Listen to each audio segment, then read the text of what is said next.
hello, and welcome to episode 24 of That Encyclopedia podcast with your hosts Jacob and Will.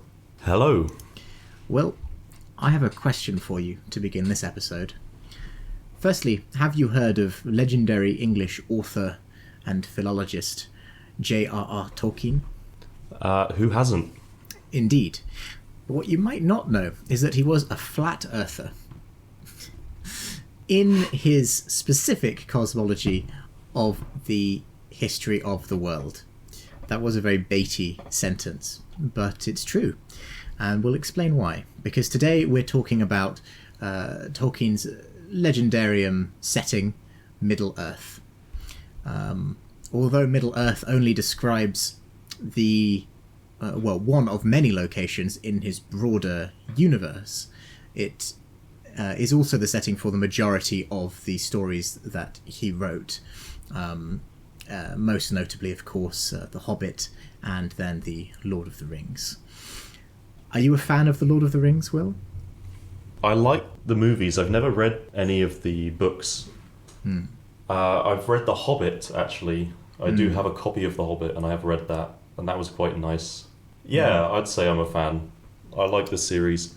I didn't find the modern Hobbit movies as good as The Lord of the Rings, but they were still entertaining, and I thought the Lord of the Rings movies are really good, if long.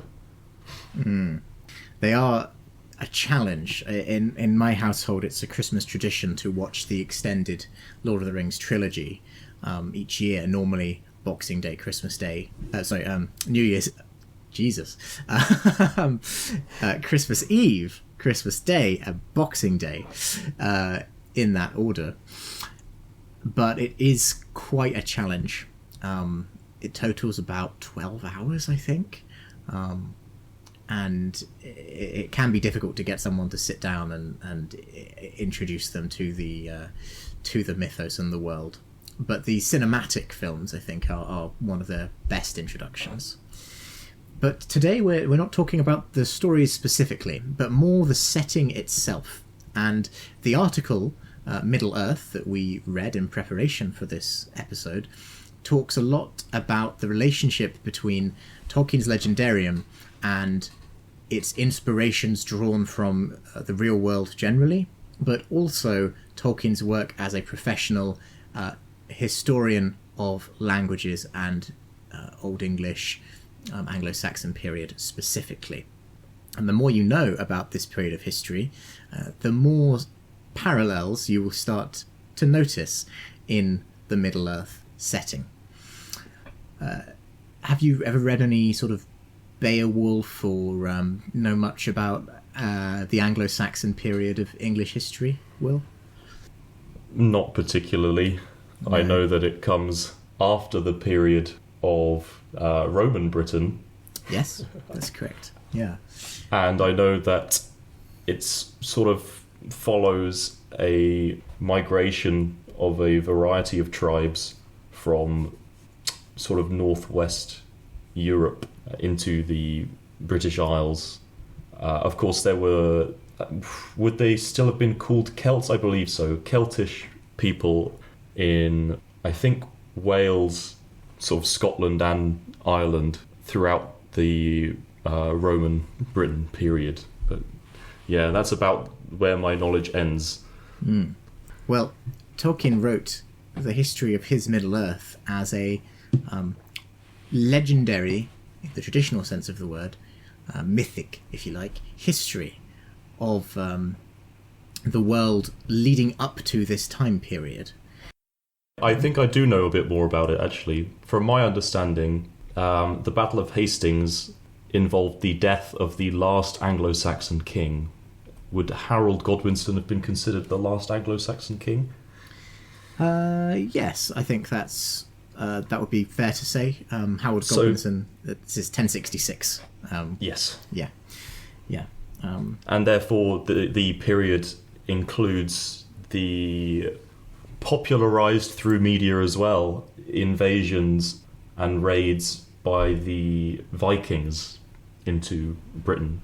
And at some points, a little bit of conquest. After all, they controlled parts of Britain between Roman Britain and, of course, 1066.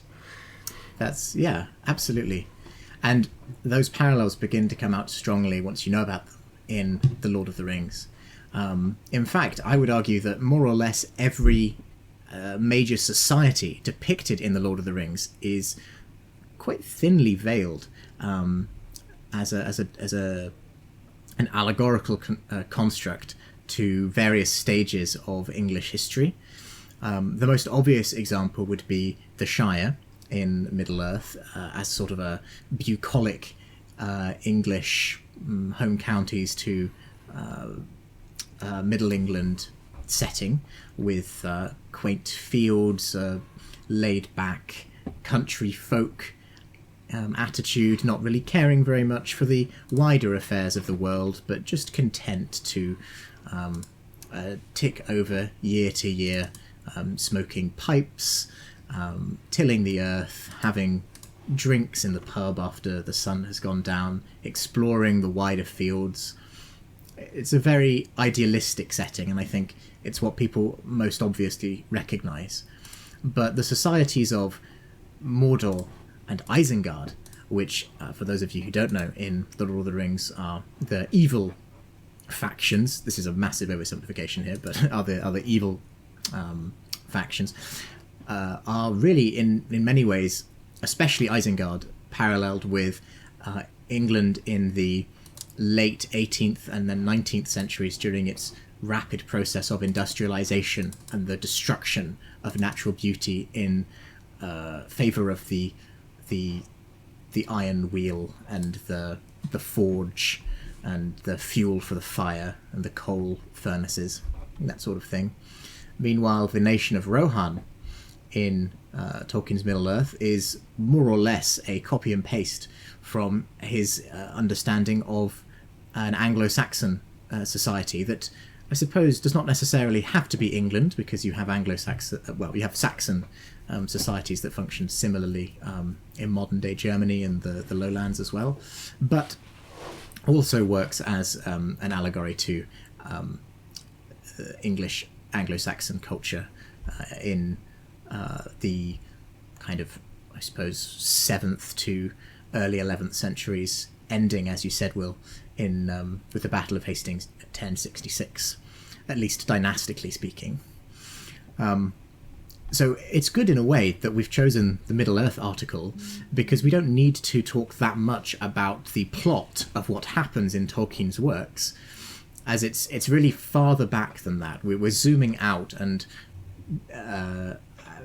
making sure to indicate the parallels with the real world. I think that's what makes it such an interesting setting, is that it's so grounded. Tolkien himself was a devout Catholic his whole life, and so despite being a fantasy author, his god in the legendarium called Iluvatar is meant to be interpreted as literally the Christian Catholic god described in the Bible and so forth. When the Lord of the Rings ends, the One Ring, spoilers, is destroyed and peace befalls Middle-earth once again, the beginning of the Fourth Age is declared. That correlated in Tolkien's mind roughly to about 6,000 years ago, so from about 1950. About 4,000 BC. That is to say that Tolkien's history of Middle-earth ends at about 4,000 BC, and that gives him about 4,500 years for the world to develop and magic to completely die out, ending in the middle of the about 500 AD, to allow the historic nations to develop.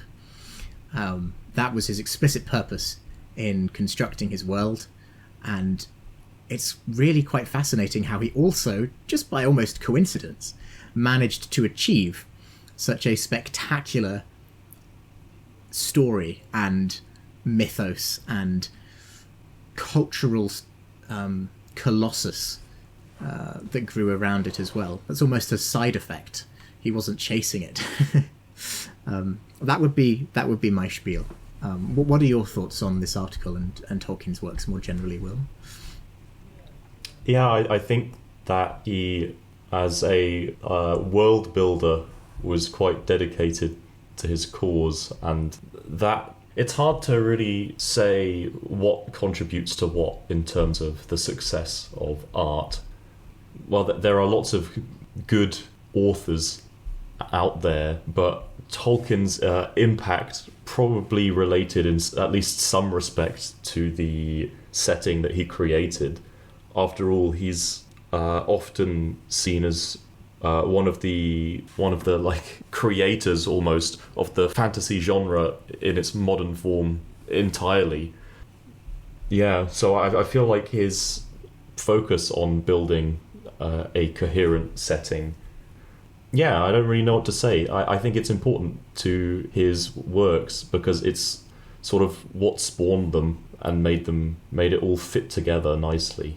I agree. He's really a titan, and his own personal legend will outlast his legendarium, I think. Let me talk a little bit about the history of the world that is our world, the real world, through the lens of Tolkien's legendarium to really hammer this point home. So I'll tell you a little story, a 2-minute summary. In the beginning, there was only God, who is called Eru Iluvatar in Tolkien's legendarium. But remember, this is literally the Christian deity. Tolkien would have considered it absolutely heretical to invent any other god. And nothing was happening, it was the timeless nothing, the eternal void, however you want to consider it. And so he created his angels and the world and the universe to keep him company, to enact his plan. His reasons are not only unknown but unknowable. And shenanigans happen, the world is created. The world in Tolkien's legendarium, our planet Earth, he calls Arda, and there are a few continents involved on it eventually, though the original world, Arda, is flat. It is a flat Earth, which is what gave rise to my baiting quip at the beginning, calling Tolkien a flat earther. The first incarnation of Arda is like a coin, and it's illuminated by 2 trees that shine eternally, one with what we would consider sunlight and the other with moonlight that light the world. One of God's most powerful angels is called Melkor, or Morgoth, and essentially betrays the cause, betrays the dream, and sets about ruining the world, introducing evil things, corrupting creatures, creating or corrupting or creating things like the Balrog shadow demons, the trolls, the dragons, which alas are pretty universally evil in Tolkien's legendarium, no good dragons, corrupts elves into orcs, and so forth. This catches the attention of everyone else. There's a big war.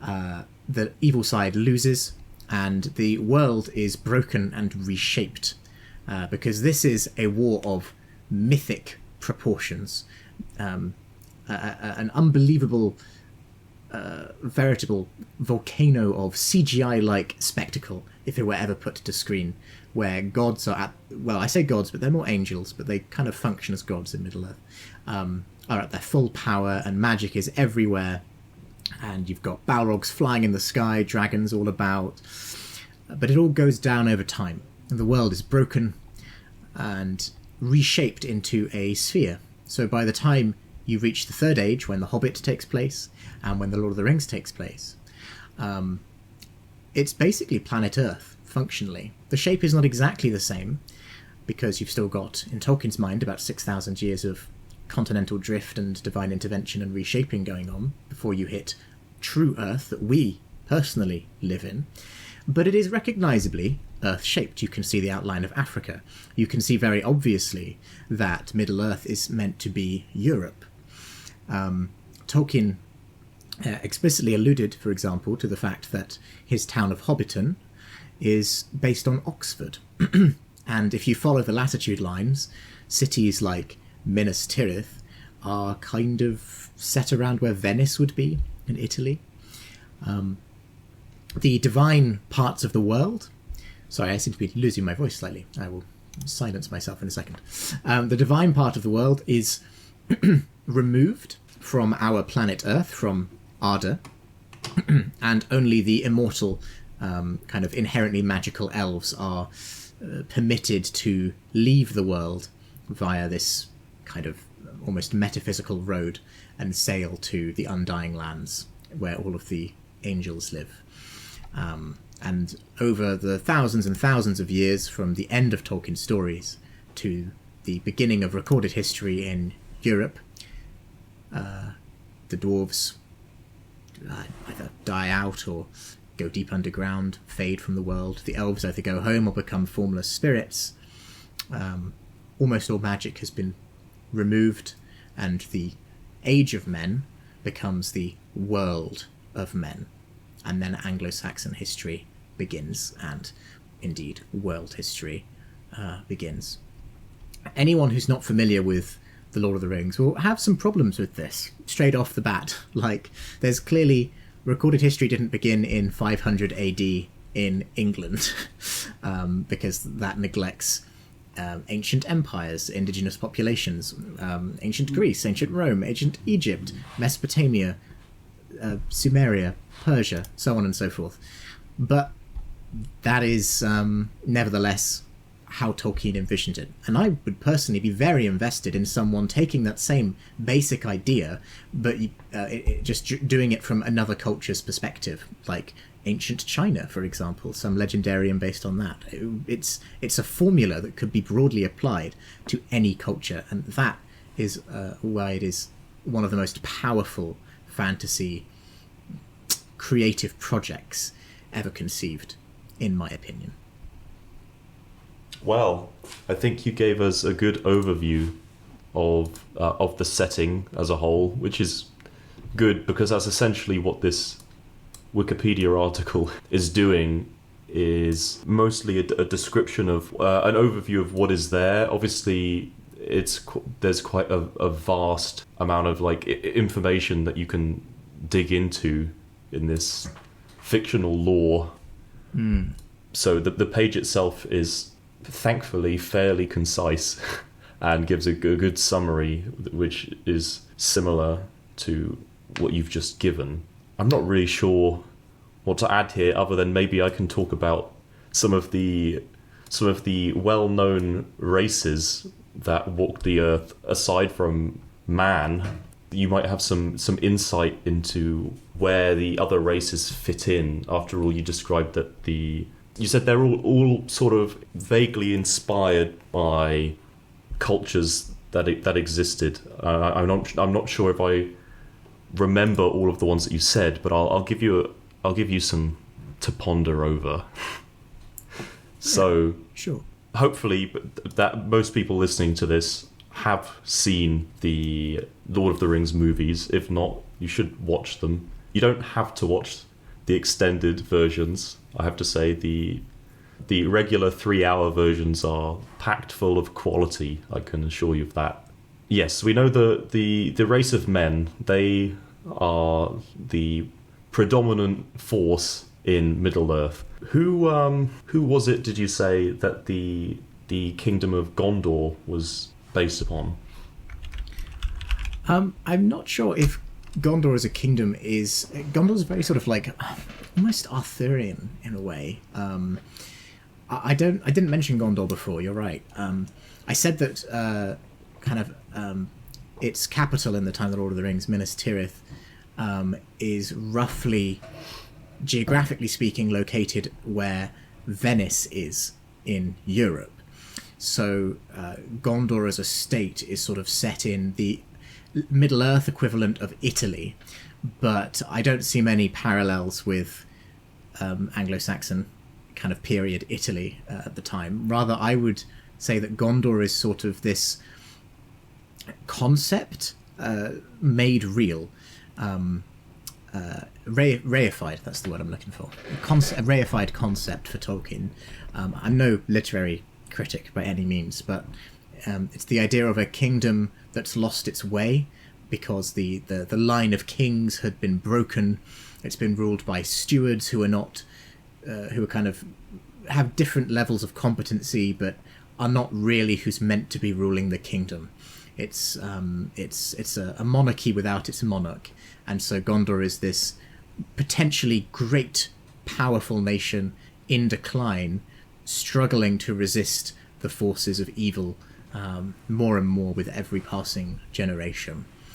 Which is, if you think about it, actually quite a conservative message for people to read in your works, that's what right? I was going to say. Like at the end of The Lord of the Rings, a character becomes king again. He is the rightful king, not because he's done anything, although he is kind of like a Jesus figure, but that's sort of irrelevant. Like he is by birth, by blood, the rightful king of Gondor, and is just waiting to claim his crown. So this idea of there being divine rule and one privileged family, it's a very royalist sort of message in the Tolkien, but it makes sense. It's very compatible with his Catholicism, and the character of Aragorn is paralleled with Jesus in many ways in the books. I'm not sure if it's entirely intentional, but the films tone that down a lot for dramatic effect and to make him a bit more relatable. But there are several times where Aragorn in the books will just go around with like magic healing hands after a fight or a battle and just kind of lay on hands, heal people who are wounded and bring them back to health, similar to some of Jesus's miracles in the Bible, for example. Well, I, having not read the books, didn't know about that.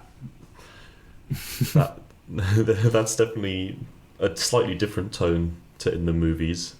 From what I'd seen, I guess it felt like Gondor was the setting to talk about chivalric virtues, I guess. I mean, and that does come up with the with Rohan. Obviously, they've also got an issue with a corrupted monarch.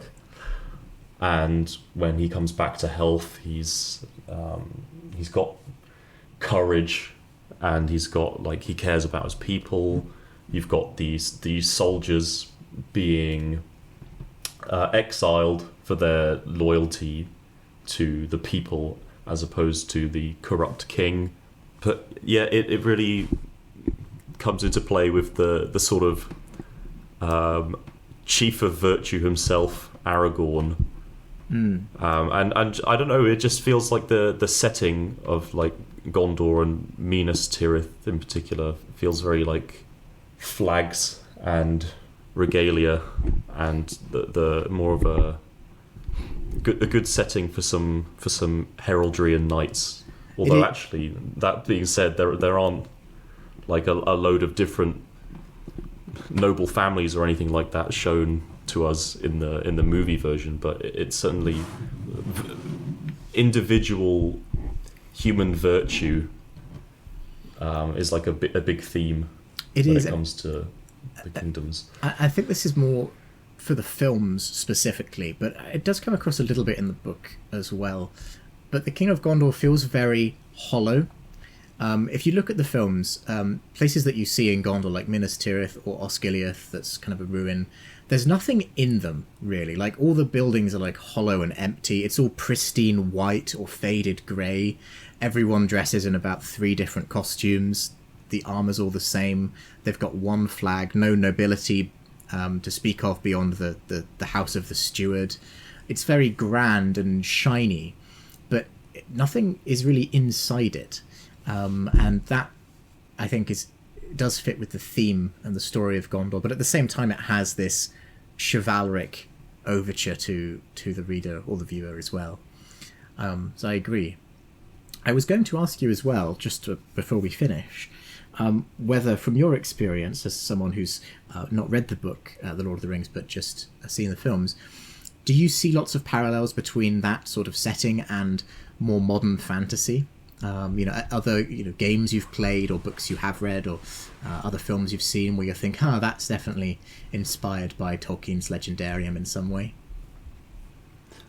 I think so. I think almost anywhere in anything that calls itself fantasy.